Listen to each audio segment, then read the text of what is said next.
Human Resource Management Project 2. We will begin with Chapter 8, which is Rewarding and Recognizing Employees.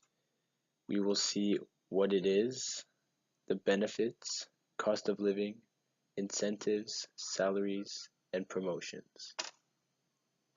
Secondly, we will see Chapter 9, which is on management rights, employee rights, and discipline. So we will be talking about employee laws, on-the-job behavior, monitoring of employee performance, pregnancy rights, and termination. This chapter involves developing a strategic plan for rewarding employees and identifying various factors that influence the setting of pay levels. PureOil pays employees on an annual salary. Salaries within this company range from $45,000 to $120,000. The difference of salary mainly has to do with the level of risk your life is at. Individuals who work on the refinery are paid more than drivers transporting the substance to suppliers.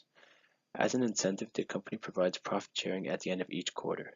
Based on how the company does throughout the quarter, each individual could make an extra $300 to $500. In this company, every 2 years, employees are allowed to apply for a raise. They are to handwrite a letter to Human Resources to express all the contribution they bring to the success of the company. If Human Resources Department validates the request, they must then discuss with the Chief Financial Officer. The cost of living is also an important factor when taking into consideration the employee's wages. It sits at nearly $15,000 to $18,000 annually, which is significantly lower than the rest of the provinces inside of Canada. This allows for wages to be lower than the neighboring provinces.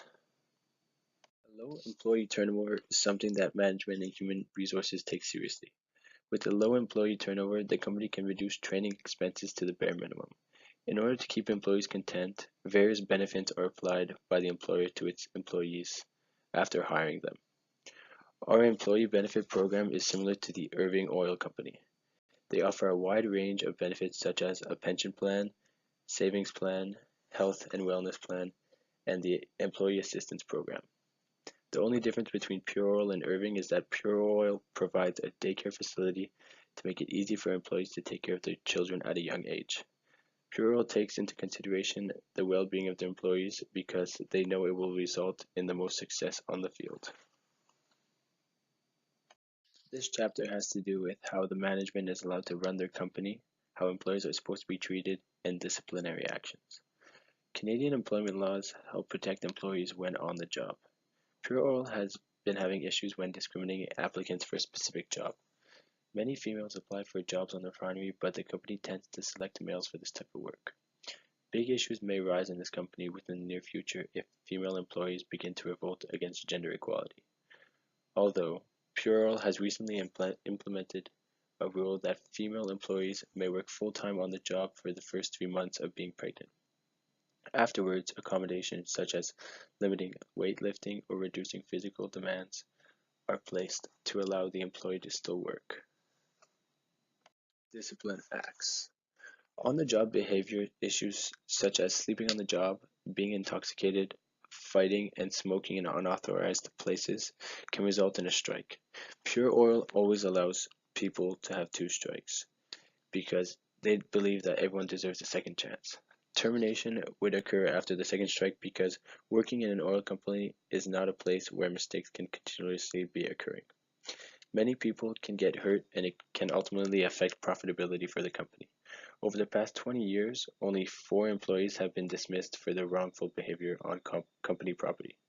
Some companies implement a zero tolerance towards these problems, whereas if the employee messes up the first time, their employment is terminated. The investigation of disciplinary problems is given to the Human Resources Department to evaluate the situation. They conclude what rules have been violated and report to the CEO, Riley Wallace, who has the final say. Video monitor of the factory is constantly being done for the safety of the employee and for the employer to view daily progress. If any accident may occur, these monitors will be able to determine the cause of the incident. This will also allow the company to respond quickly by finding a solution. To conclude, PureOil is a company that continues to strive with its unique ways of doing things. But one day, these employees may begin to ask for more since they are not exactly being provided enough.